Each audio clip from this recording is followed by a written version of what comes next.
तक स्मोक का जो बड़ा सीरियस इशू चल रहा है उसके ऊपर मैं आपको बताऊंगा कि ये मसला कितना संजीदा है और कितना ख़तरनाक है। देखें, ये थोड़ा सा इसको टेक्निकली भी आपको समझना पड़ेगा। ये फ़िज़ा में आलूदगी की शरह है जिसको आप AQI इंडेक्स में नापते हैं, यानी एयर क्वालिटी इंडेक्स इसको कहते हैं। हवा की जो क्वालिटी है जिसमें आप सांस लेते हैं उसमें ऑक्सीजन होनी चाहिए ना, कि उसमें ऑक्सीजन कितनी ख़राब हो चुकी है, कार्बन कितनी ज़्यादा है, हवा के अंदर जो पोल्यूशन के ज़र्रात हैं वो कितने ज़्यादा हैं और उनकी वजह से इंसानों की सेहत ख़राब हो जाती है। अब इससे पहले कि मैं आपको बताऊं कि मैंने खुद क्या विटनेस किया इसमें और कौन रिस्पॉन्सिबल है इसमें और हमने कहाँ गलती की, मैं आपको थोड़ा सा इसका टेक्निकल डाटा बता देता हूँ। ये जो एयर क्वालिटी इंडेक्स होती है ना, इसको नापने के लिए बाकायदा मशीन्स मौजूद हैं। उनसे पता चलता है कि जनाब इस वक्त जो फ़िज़ा में आलूदगी की शरह है वो इतनी है।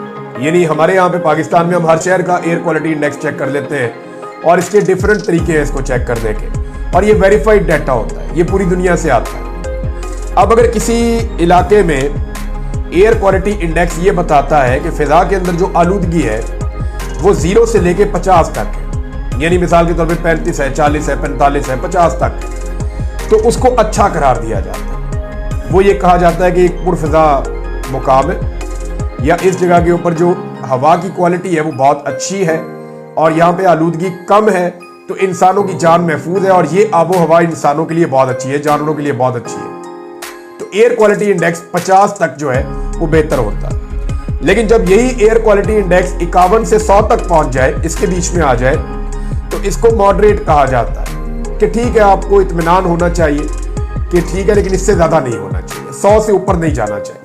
लेकिन अगर यही एयर क्वालिटी इंडेक्स यानी हवा में पोल्यूशन की जो ज़र्रात हैं या हवा में जो पोल्यूशन है, आलूदगी है, वो अगर 101 से 150 तक चली जाए, यहां तक चली जाए, तो फिर इसको अनहेल्दी कहा जाता है। और unhealthy for specially sensitive people, वो लोग जिनको दमे का मर्ज है, या वो बच्चे जिनको खांसी है, या ऐसे लोग जो जरा सेंसिटिव है, या वो लोग जिनकी कुव्वत मुदाफियत कम है, या वो ऑलरेडी बीमार है, या जो बुजुर्ग लोग हैं, उनके लिए बड़े सीरियस इश्यूज हो जाते हैं। जब ये 150 तक चला जाए तो उनको फिर एहतियात करनी पड़ती है। और जैसे ही ये 151 से 200 तक पहुंचे, अभी मैं 200 तक पहुंचा हूं, जब ये 151 से 200 तक पहुंचे तो इसको आप एक खतरा समझ सकते हैं, इसको अनहेल्दी कहते हैं। ये कहा जाता है कि अब सूरत हाल खराब है और खतरा शुरू हो चुका है। तो अब खतरा है, आम आदमी को भी खतरा है, जो बीमार है या सेंसिटिव है या थोड़ा सा जिसके अंदर उतनी कुव्वत मुदाफियत नहीं है, वो ज्यादा खतरे में है, जबकि सेहतमंद लोगों के भी बीमार होने का खतरा मौजूद है। अगर एयर क्वालिटी इंडेक्स 201 से 300 के बीच में आ जाए, 201 से 300 मैं अभी आपको बता रहा हूं, जहां तक आ जाए तो इसको वेरी अनहेल्दी कहा जाता है। यहां पे वार्निंग जारी की जाती है, इमरजेंसी सूरत हाल जो है वो नाफिज की जाती है। उस इलाके में रहने वाली जितनी भी आबादी है वो सारी मुतासिर हो जाती है और लोगों में बीमारियां फैलने के खतरात बढ़ जाते हैं अगर ये 300 तक चला जाए। लेकिन अगर ये 300 से क्रॉस कर जाए तो फिर इसको कहा जाता है कि हेल्थ अलर्ट जारी हो चुका है, तमाम के तमाम लोग शदीद खतरे में हैं, तमाम जानदार खतरे में हैं, और जितने भी लोग हैं वो अपने घरों से बाहर ना निकले, तमाम एक्टिविटीज रोक दी जाए और लॉकडाउन कर दिया जाए। अब इसको जो है वो कहा जाता है इंतहाई खतरनाक सूरत हाल। ये 300 से ऊपर चली जाए तो अब हमारे ये हो रहा है कि जैसे ही मौसम पाकिस्तान में बदलता है तो पंजाब के अंदर खास तौर पे ये एयर क्वालिटी इंडेक्स 400-500 पे तो नॉर्मल चला जाता है। अब मैं आपको बताने वाला हूं कि मुल्तान में और लाहौर में, इवन चकवाल के इलाके जहां पे कभी भी ये 50, 60, 70 तक नहीं जाता था, इससे ऊपर तो 100 तो क्रॉस ही नहीं करता था। तो आज जब मैंने चेक किया चकवाल का, मैंने चेक किया कलर कहार का और दीगर एरियाज का जो निस्बतन बेहतर थे सॉल्ट रेंज में, वहां पे एयर क्वालिटी इंडेक्स 250 से ज्यादा था, यानी ये इंतहाई खतरनाक सूरत हाल है। जबकि रावलपिंडी वो सैकड़ों में और ऊपर जा रहा है। लेकिन लाहौर और मुल्तान का डाटा हैरान करने वाला है। मुल्तान 1000 को छू गया, ऑलमोस्ट 1000, जबकि लाहौर का एयर क्वालिटी इंडेक्स थोड़ी देर पहले जब मैं ये वीलॉग कर रहा हूं मैंने चेक करवाया था तो 1212 था, 1212, यानी 300 से ऊपर का डाटा नहीं दिया उन्होंने कि 300 से ऊपर होता क्या है, यानी 300 से ऊपर तबाही है। तो हम कुछ 400 पे, 500 पे, 600 पे नहीं रुके, हम पहुंच गए हैं 1212 पे। ये इंतहाई खतरनाक है और ये अब जानलेवा सूरत हो चुकी है। जिन्होंने इसको ठीक करना है वजीर माहौलियात, वो स्विट्जरलैंड में डबल बैग्स के साथ 2 हैंड बैग उठा के, और जो वजीर आला है वो भी स्विट्जरलैंड में, जी गला खराब है। जो चीफ सेक्रेटरी है जिसने यहाँ काम करना था वो भी स्विट्जरलैंड में, जी वजीर आला मेरी उधर है, मैं भी उधर ही जा रहा हूँ। यानी ये सारे उधर पहुंचे हुए हैं और अपनी लाइफ वहां पे इंजॉय कर रहे हैं, अच्छी आबो हवा में सांस ले रहे हैं। लेकिन जो बेचारे आम पाकिस्तानी शहरी हैं, जो बेचारे पंजाब के शहरी हैं, वो इस अफरियत से निमट रहे हैं और लगातार बीमार होकर अस्पतालों में पहुंच रहे हैं। अब मैं आपको ये बताता हूं कि ये हुआ कैसे। देखिए, 2 तरह के फैक्टर्स हैं, एक एक्सटर्नल फैक्टर्स है, एक इंटरनल है। एक्सटर्नल फैक्टर्स के ऊपर हमारा जोर अभी चलता नहीं है। इसके लिए पाकिस्तान में जो पोल्यूशन है उसके लिए खाली पाकिस्तान जिम्मेदार नहीं है, उसके लिए हमारे हमसाया ममालिक भी जिम्मेदार है। कुछ जिम्मेदारी जो है वो इंडिया पे भी आती है जब पंजाब के अंदर पोल्यूशन होती है तो, लेकिन उसकी एक बड़ी जिम्मेदारी हमारी अपनी भी है। अगर आप लाहौर के आसपास सफर करें तो आपको जगह जगह बेशुमार ईंटों के भट्टे मिलते हैं। ये ज्यादातर सियासतदानों के या उनके चेले चमाटों के हैं। और अगर आप देखें तो लाहौर की सराउंडिंग में आपको बहुत सारी ऐसी चिमनियां नजर आती हैं या ऐसी फैक्ट्रियां नजर आती हैं या छोटी छोटी स्टील मिल्स लगी हुई है जिनके अंदर से बड़ा खतरनाक धुआं सुबह सुबह बहुत बड़ी मिकदार में छोड़ा जाता है। और ये लगातार यही हो रहा है लाहौर के साथ, गुज़िश्ता कई दहाइयों से हो रहा है। तो ये बढ़ते बढ़ते काम यहां तक बढ़ गया है कि अब लाहौर रहने के काबिल नहीं रहा। मैं आपको ये बताता हूं कि जो लाहौर पहले बच जाता था वो क्यों बचता था। इसलिए कि यहां पे रावी बहता था, रावी के दोनों तरफ जंगल होता था। लाहौर शहर के बाहर तमाम तरफ जितनी भी एरियाज हैं वहां पे फसलें लगती थी, वहां पे जंगलात होते थे, वहां पे बहुत सारे पौधे होते थे। इस हरियाली की वजह से लाहौर में पोल्यूशन कंट्रोल में रहती थी। लेकिन हुआ क्या कि लाहौर में बड़ी तेजी से, मुल्तान में भी बहुत तेजी से रेजिडेंशियल सोसाइटियां बनाई गई हैं, बहुत सारी सोसाइटियां बनाई गई हैं, धड़ाधड़ बनाई गई हैं। लाहौर के अंदर भी बेशुमार इलाके खाली पड़े हैं। लेकिन जो लैंड माफिया है उन्होंने बेशुमार पैसा कमाने के लिए तरीकाकार अपनाया और अजीब तरीके से हुकूमत ने इजाजत दी। और कईयों को तो इजाजत चाहिए भी नहीं होती, कई तो बहुत ताकतवर है। यानी मैंने उस्मान बुज़दार साहब से कहा कि ये सारे जंगलात कट रहे हैं। मुल्तान में मैंने उन्हें कहा, मुल्तान में बहुत बड़े पैमाने पर जंगलात काट दिए गए थे, बागात काट दिए गए थे। और आम के वो बागात जो है वो बड़े कीमती बागात थे, बड़े कीमती जंगलात काट दिए गए थे। तो मैंने उस्मान बुज़दार साहब की हुकूमत से राब्ता किया उस वक्त, बह गए जी, वो बेड़ा गर्क कर दिया, पकड़ के दरख्त पे दरख्त काटते जा रहे हैं। और जो काटने वाले थे उनमें से एक बंदे ने मुझे वीडियोस भी भेजी थी उस दौर में। तो मैंने जब उनसे ये शेयर किया तो उन्होंने कहा जी देखें, बात ये है कि जो प्राइवेट सोसाइटी है ना, उन पे हमारा थोड़ा बहुत जोर चलता है, उनसे हम बात कर सकते हैं, लेकिन ये डीएचए है तो यहाँ पे हमारे पर जलते हैं। उन्होंने ये कहा, मैंने उसके ऊपर प्रोग्राम कर दिया। मुझे ये लगा कि उस वक्त जनरल बाजवा इसके ऊपर एक्शन लेंगे और ये कटाई रुकवा देंगे। लेकिन हुआ ये कि बजाय इसके ऊपर एक्शन होता कि ये दरख्त क्यों कटवाए जा रहे हैं वहां पे, वो एक्शन मेरे ऊपर ही हो गया। मेरे ऊपर एक के बाद एक दबाओ, एक के बाद एक दबाओ, जी वीडियो डिलीट करो, ये करो, वो करो। मैंने कहा जी मैं क्यों करूं, मुझे बताएं। फिर मेरे पास जो सबूत थे मैंने उन साहब को दिए, जो ऑफिसर थे कि जनाब ये देखें तबाही फैल गई है वहां पे। तो इस तरह हमने अपने माहौल को तबाह किया फाइनेंशियल जो है वो बेनिफिट्स के लिए, यानी अपने फायदा कमाने के लिए। एक दरख्त आपको पता है कितना टाइम लगता है बड़ा होने में? 10 साल, 15 साल, 20 साल में एक दरख्त तैयार होता है, फिर वो चलता है लंबे अरसे तक। और काटने में पता कितना टाइम लगता है? 5 मिनट, 10 मिनट। तो 5-10 मिनट के अंदर आप सालों की मेहनत जाया कर देते हैं और उसका खुमियाजा फिर कुदरत फिर हमसे बदला लेती है। उसका खुमियाजा जो है वो हर जानदार चुकाता है। हर वो आदमी जिसको उसमें से हिस्सा नहीं मिलता लेकिन उसको उसका हिस्सा देना पड़ता है। वजह यह है कि ये लोग जिन्होंने इतनी बड़ी बड़ी सोसाइटीज, इतने बड़े बड़े ये प्लॉटिंग की हुई है, इतना सारा पैसा बना लिया, ये लोग तो चले जाएंगे उन मुल्कों में जहां पे AQI अच्छा है, एयर क्वालिटी इंडेक्स, जैसे मरियम नवाज चली गई है। यहां तो रह जाएगा वो गरीब बेचारा जिसकी वो मलकियत भी नहीं थी जगह। जब दरख्त कट रहे थे वो बेचारा कुछ कह भी नहीं पा रहा था। तो मामला ये है कि इस तरह हमने ज्यादती की है, हमने जुल्म किया है। कहीं बैरिया टाउन बन गया, कहीं कोई और टाउन बन गया, कहीं भी ये सोसाइटी बन गई, कहीं वो सोसाइटी कट गई। तो हर तरफ जो है जंगलात की तबाही फिरी। कुछ लोगों ने अच्छा काम किया, उन्होंने कुछ पौधे वौधे लगाए भी हैं, लेकिन ज्यादातर लोगों ने तबाही फेरी है। और जिस तरीके से मशरूम ग्रोथ हुई है सोसाइटियों की, उसके बाद पाकिस्तान में अब एयर क्वालिटी इंडेक्स वहां पहुंच गया है कि ये शहर रहने के किसी तौर काबिल नहीं रहे। अब आप इससे बच कैसे सकते हैं? बड़ा लंबा एक मिशन चाहिए, कई सालों की मनसूबाबंदी चाहिए। कम से कम पाकिस्तान को 10 से 15 साल काम करना पड़ेगा वापस सही सूरत हाल में आने के लिए।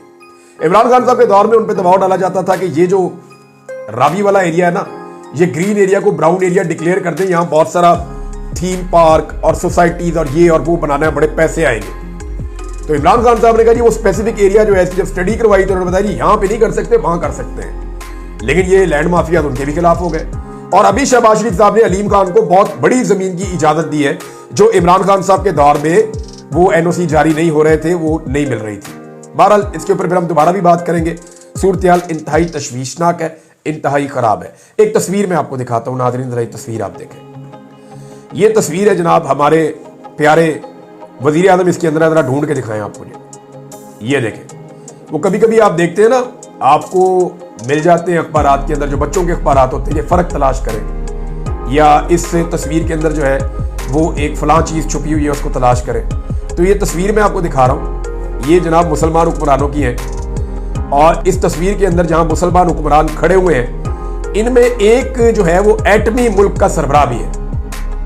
यानी जो मुल्क एटमी ताकत है, इन तमाम मुल्कों में से सिर्फ एक मुल्क है जिसके पास एटमी कुव्वत है, या जो एटम बम चलाने की, या एटम बम जिसने बनाया हुआ है, उनके पास ये सलाहियत मौजूद है। अब ये जो एक अकेला मुल्क है, इसका वजीर आजम तलाश करें, गौर से देखें कहां पे है। ये देखें, ये लोग फासला रख रख के खड़े हुए हैं फ्रंट लाइन के अंदर।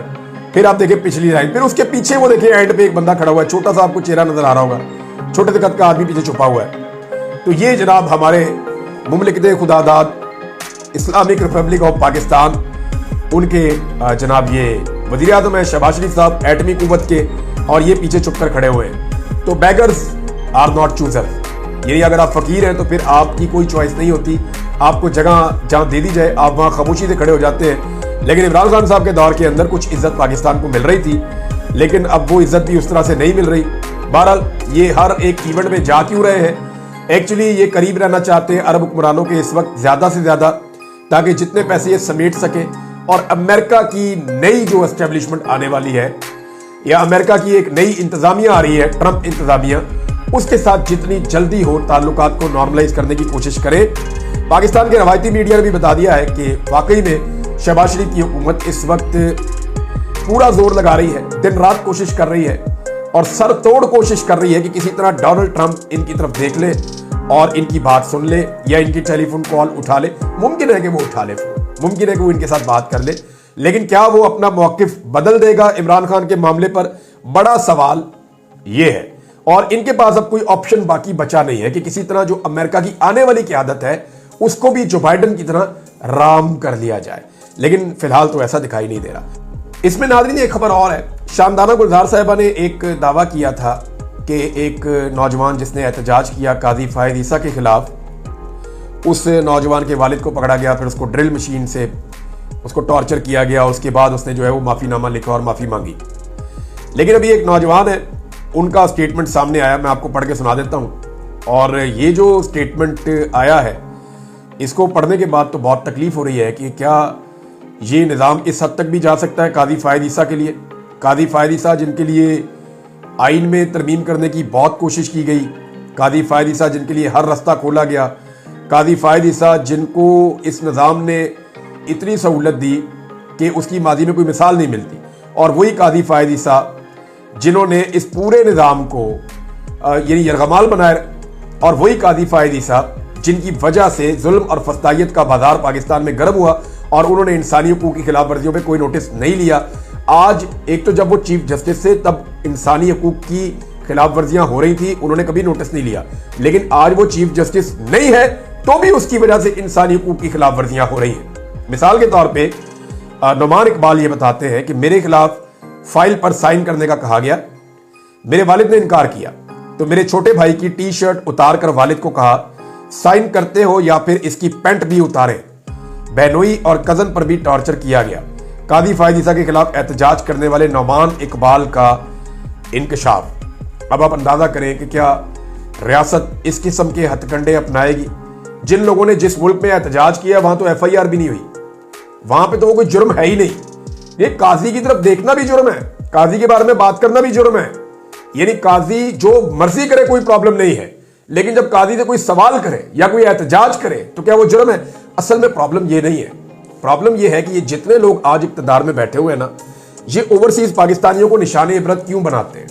ये इसलिए बनाते हैं कि इन्हें पता है कल इन्होंने इक्तदार में नहीं रहना, और इन्हें यह भी पता है कि अगर आज ओवरसीज पाकिस्तानियों को ना रोका तो कल जब हम इक्तदार में नहीं रहेंगे तो हमारे साथ भी यही सलूक होगा जब हम उन मुल्कों में जाएंगे जहां पे ये ओवरसीज मौजूद है। लिहाजा ये उनको निशाने इबरत इसलिए बना रहे हैं ताकि आइंदा के लिए अपने लिए हालात को साजगार करें, लेकिन मुझे नहीं लगता अब सूरत हाल बदलेगी।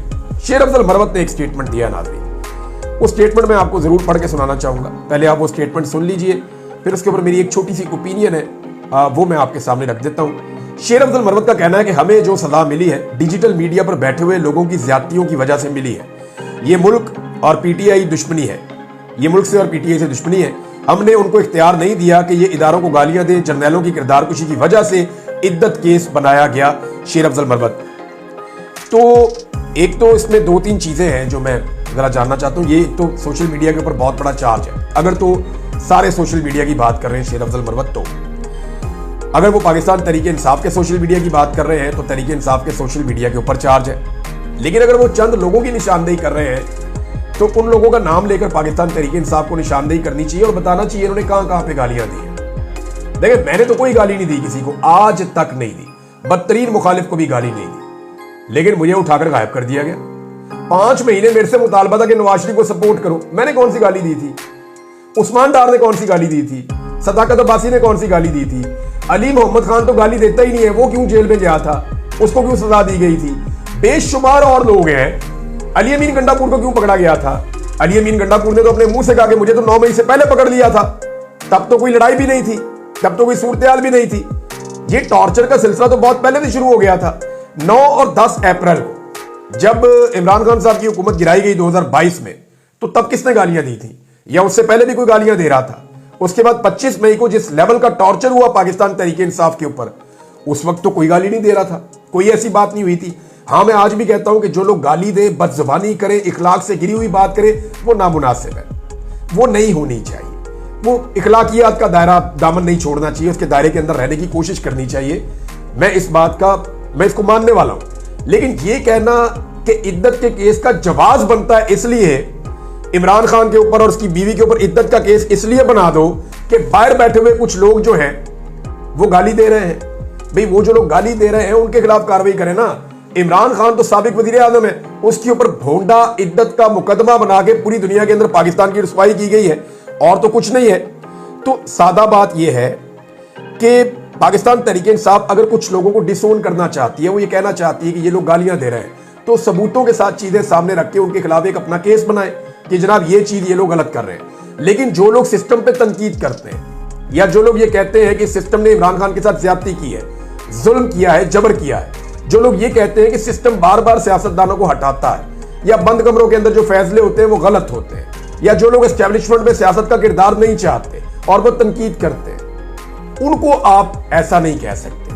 वो अपना आईनी और कानूनी हक इस्तेमाल कर रहे हैं और ये उनका जमहूरी हक है कि वो अपनी ओपिनियन दे सके। आजादी इजहार राय उनको होनी चाहिए।